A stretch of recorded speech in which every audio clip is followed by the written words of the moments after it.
तो इस वीडियो के अंदर हम लोग चैप्टर 7 देखने वाले हैं और चैप्टर 7 के अंदर टोटल 3 टॉपिक्स है जो कि है semantic tags, block and inline tags और लास्ट में कैनवस एंड एसवीजी टैग।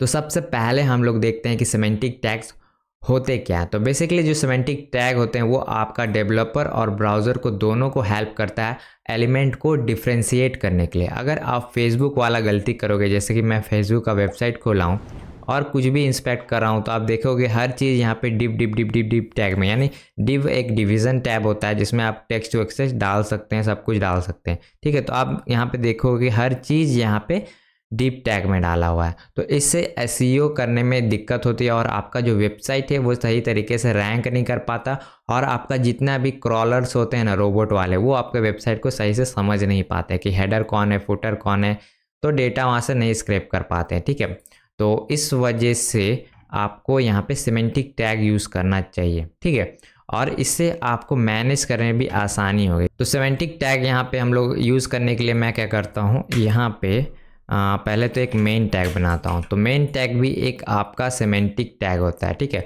और मेन के अंदर या ऊपर में एक मैं हेडर बनाता हूँ, हेडर, और इसके नीचे मैं बनाता हूँ फुटर। ठीक है, तो ये हेडर हो गया, फुटर हो गया। तो इससे ही आपको समझ में आ रहा है। तो अगर यहाँ पे मैं अगर डिव लिख देता, मान लीजिए डिव रहता है,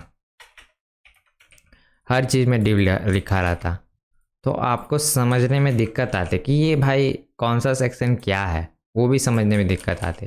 तो अगर यहाँ पे ऐसा लिखा रहेगा कि हेडर, तो हेडर में क्या होता है, नैब होता है, नैब में क्या होता है, होम पेज, लोगो, ये सब चीज़ें रहती है। ठीक है, तो ये आपका समझ में आ रहा है कि हेडर टैग है। तो अगर मैं इसका आउटपुट आपको दिखाऊं तो यहाँ तो आपको स्ट्रक्चर में समझ नहीं आएगा, लेकिन अगर आप इंस्पेक्ट करोगे तो बॉडी के अंदर आप देखोगे डिफरेंट जो सेक्शन है आपको ईजिली समझ में आ रहा है कि हेडर है, ये मेन है, ये फुटर है। ठीक है, तो ये एक वेबसाइट खुला, कोई भी वेबसाइट, तो अगर मैं इस पर इंस्पेक्ट करूँ तो ये चीज़ आप देखो यहाँ पे हेडर में लिखा हुआ है। ठीक है, तो ऊपर वाला जो सेक्शन है वो हेडर में है और उसी तरीके से यहाँ पे जो चीज़ देख रहे हैं आप नीचे देखोगे ये फुटर के अंदर है। तो इस टाइप से हम लोग सिमेंटिक टैग का यूज़ करते हैं। तो बेसिकली आपका जो सिमेंटिक टैग ज़्यादा कुछ नहीं करता, बस आपको यहाँ पे आपके ब्राउज़र को समझने में हेल्प करता है। जैसे कि इस फोटो से आप समझिए कि अगर आप कोई ऐड वाला सेक्शन साइड में रखिएगा तो ऐसा दिखेगा। तो डिफरेंट जितने भी सिमेंटिक टैग है आप W3S स्कूल के वेबसाइट पे जा सकते हैं देखने के लिए। तो मैं आपको दिखा देता हूँ। तो यहाँ पे काफ़ी सारे हैं, देखिए। तो अगर मैं सबके ऊपर बताने बैठूँ तो काफ़ी टाइम लग जाएगा।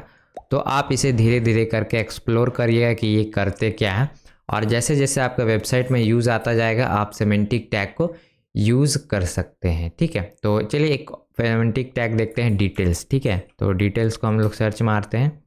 तो अगर आप डिटेल्स पे क्लिक करेंगे तो आपको यहाँ पे डॉक्स देखने को मिलेगा। ठीक है, तो ये जो सिमेंटिक टैग करता है क्या है, डिटेल्स है।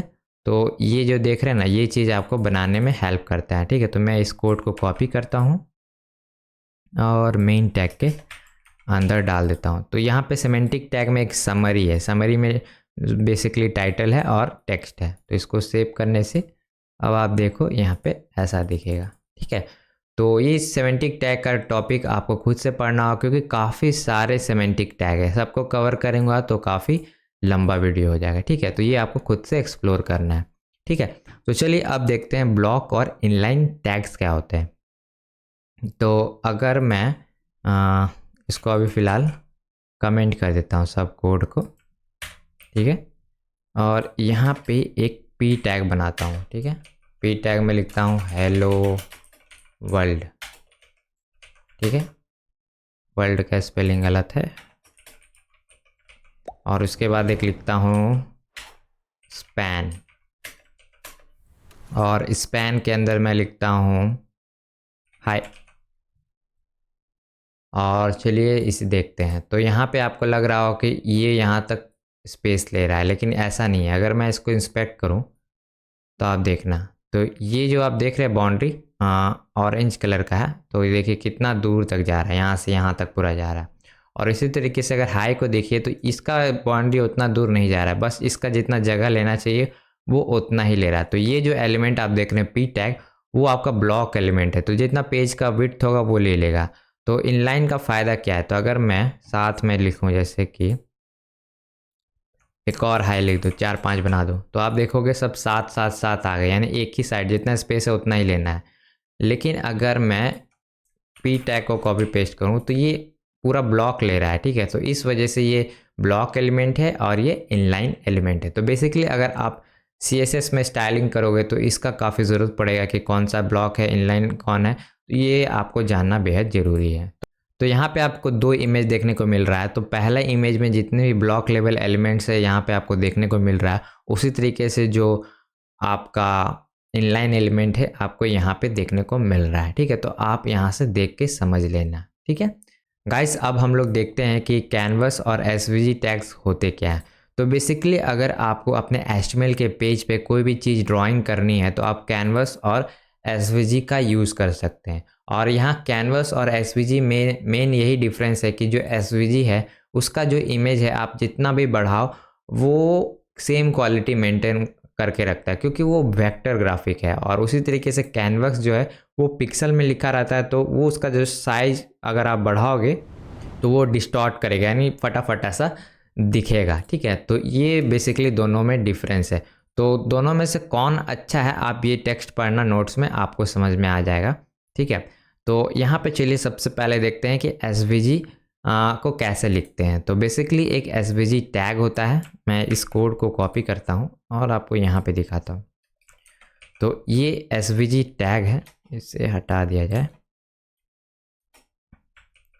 तो ये SVG टैग है, इसके अंदर हम लोग कैनवस देते हैं कि भाई इतना विड्थ का हमारा SVG होगा, हाइट होगा, ठीक है, जैसे कि इमेजेस में होता था। उसके बाद यहाँ पे एक हम लोग सर्कल टैग यूज़ कर रहे हैं, और सर्कल का जो प्रॉपर्टी है जैसे कि रेडियस, X एक्सिस में कितना होना चाहिए, Y एक्सिस में कितना होना चाहिए, स्ट्रोक कितना होना चाहिए, तो ये चीज़ जब रेंडर होता है ना तो आप देखो एक सर्कल बन जाता है, ठीक है। तो ये जो SVG है ज़्यादातर आप लोग को टूल्स मिलते हैं इसको जनरेट करने के लिए, जैसे फिग्मा हो गया, वेक्टर टूल्स हो गया, उसमें आप लोग मेनली SVG खुद से जनरेट कर पाते हो। मैनुअली इतना कौन ही करेगा, अगर आप करोगे तो पगला जाओगे, ठीक है। इस वजह से मैनुअली कोई SVG को नहीं करता, कोई ना कोई टूल से ही यहाँ पे होता है। उसी तरीके से यहाँ पे आपको एक मिलता है कैनवस। तो कैनवस क्या होता है, उसी टाइप से काम करता है जैसे कि यूट्यूब के अंदर अगर मैं आपको दिखाऊं तो यूट्यूब के अंदर ये मेरा एक वीडियो है, ठीक है। तो अगर आप यहाँ पे ध्यान से देखोगे तो यहाँ पे एम्बिएंट मोड आता है, जिसमें क्या होता है कि यहाँ पे आपको कलर्स शो होते हैं।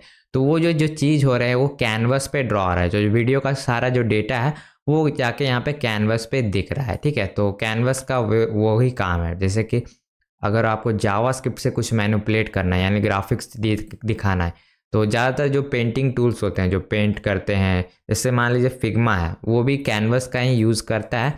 उसके अंदर वहाँ पे जितने भी पॉइंट्स है वो ड्रॉ होते हैं। तो यहाँ पे मैंने कैनवस का एग्जांपल लिखा है। तो बेसिकली यहाँ पे आपको आईडी प्रोवाइड करना है कैनवस का, और विड्थ और हाइट प्रोवाइड करना, और इस कैनवस को हम लोग जावास्क्रिप्ट की मदद से मैनिपुलेट कर सकते हैं। डायरेक्टली इसमें कोई कोड आपको लिखना नहीं है, जावास्क्रिप्ट से ही होगा, ठीक है। तो आपको अभी फ़िलहाल के लिए इतना ही जानने की ज़रूरत है, ठीक है। और चलिए मैं आपको क्विक रिवीजन करा देता हूँ। तो सबसे पहले चलते हैं सिमेंटिक टैग।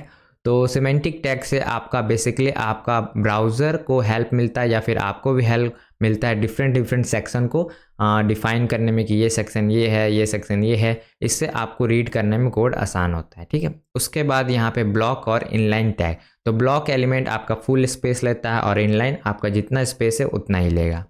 उसके बाद है कैनवस और SVG। तो ये दोनों हमारा ग्राफिक्स दिखाने के लिए है। तो कैनवस को हमेशा जावास्क्रिप्ट के थ्रू ही मैनिपुलेट करके ड्राइंग किया जाता है, और SVG को हम लोग डायरेक्टली कर सकते हैं। लेकिन SVG को कोई खुद से बनाता नहीं है, उसे आप कोई टूल से बनाए, वेक्टर इमेज ये सब का टूल्स आता है, उससे आप बना सकते हैं, ठीक है। और जो SVG होता है उसका इमेज आप जितना भी बड़ा करो वो फटेगा नहीं, क्योंकि वो वेक्टर इमेज है, और कैनवस पिक्सल में होता है तो वो फटेगा, ठीक है।